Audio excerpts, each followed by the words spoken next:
Samantala, tuloy-tuloy ang ating Pasko Pilipinas sa Cebu. Siyempre, di maiiwan sa ating selebrasyon ng ating ika-17 anibersaryo ang mga kapuso nating Cebuano. Siyempre, pag naisip po ang Cebu, bukod sa hitik sa kasaysayan, marami ring masasarap na pagkain na ibibida roon siyempre pa. Kaya tara, tikman na natin ang sarap Cebu mula kina Rhea at Ivan. Maayong buntag ulit ang aming lechon. Lechon! Maayong buntag kaninyong tanan kasama ko natin si Yuri at ang mga kapuso natin Cebuano. Mga kapuso na katutog hapon mo sa unang hirit o siyempre karubuntagan this morning.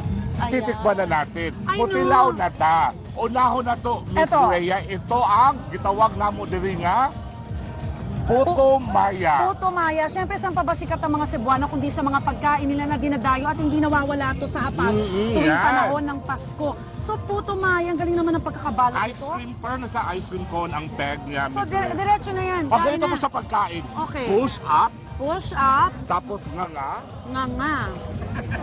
ang sarap. Dapat parang sinesavor mo. Ang sensual naman. Nga. Push up, nga. Ang sarap. Yuri, bakit may mga brown? Ano yon? Yun ang tawag namin na, ano yun sa Cebuano? Purple rice. Tapol rice. At lasa ko yung luya, may ginger. Masarap sa lalamunan. Nakain ko yata pati yung banana. Nabilaukan ka, di ba? Yuri, nabilaukan ka. Meron Sarap eh. tayong kailangan natin, chocolates ha? with Chocolate. water. Alright, lagay ko mo. Save yan, ha? Miss Rhea, itry mo ang pag... Ang ganon. tawag sa Cebu ng hot chocolate, si Kwate. Oo. So ito, binabatirol. Kasi sa Manila, ganito din. Bakit binabatirol? Para po ma-mix lahat ng tsokolate. Dahil kami po ay naniniwala sa kasabihan, kung gusto mo na masarap, ibatirol mo. Hindi, tsaka mabigat din ang tsokolate, no? So para ma-mix siya talaga, tikman na to. Dapat Tikman na kasi yan. parang, Oo nga, parang nabilaukan ako sa Puto Maya. Please.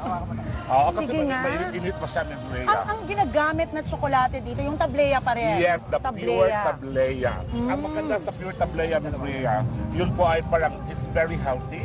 Ang Cebu may sarili silang tableya talaga. Dito, Yes, meron ditong some part of Cebu na meron talagang taniman ng mga tableya. Oh, it's hot, Yan. it's hot. Oh, it's very hot, Okay. like me. Ay, ano ba yan?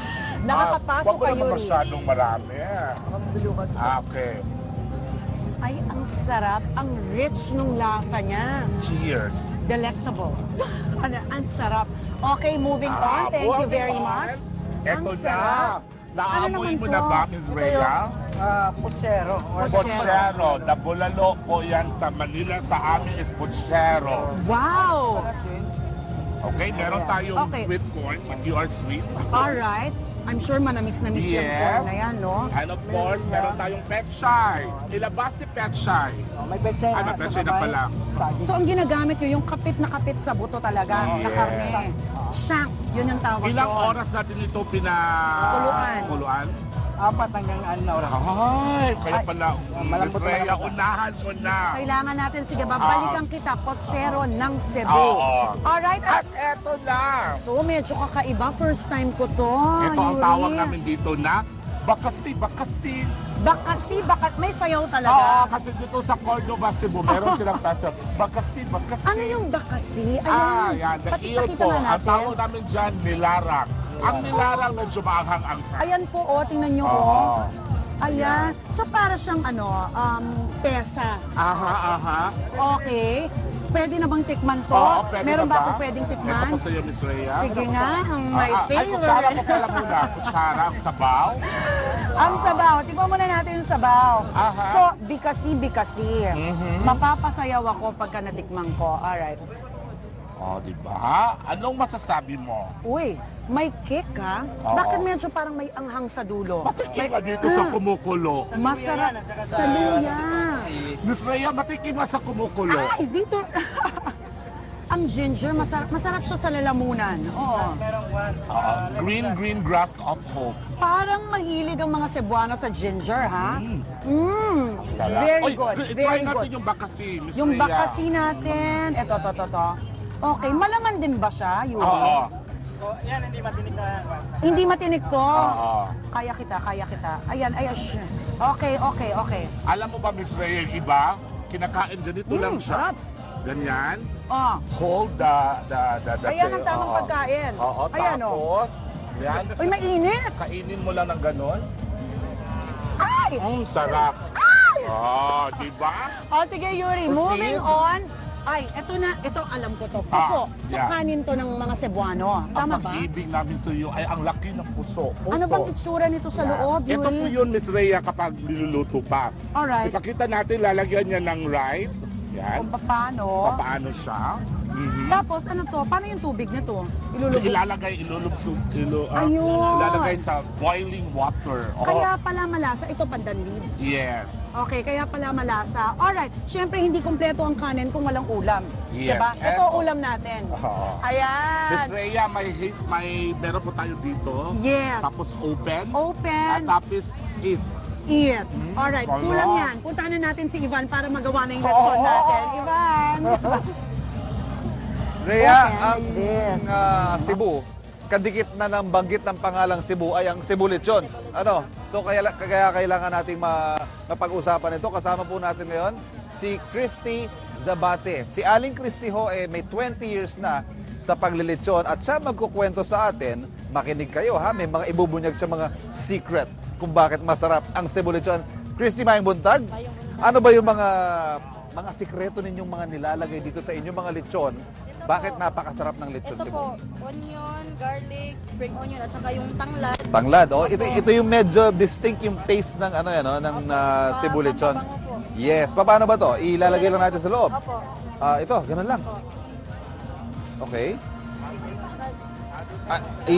Itatambak mo lang sa loob. Opo. Okay. Tapos, yan, sibuyas, bawang. Ganun lang talaga to? Tama ba ginagawa ko? Baka hindi maging masarap yung lechon natin, ha?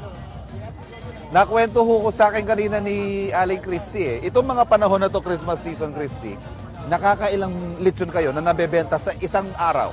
Kapag Christmas na po, more than 100 na lechon po yung order. More than 100. Ganyan kabuhay ang industriya ng paglilitsyon dito sa Cebu.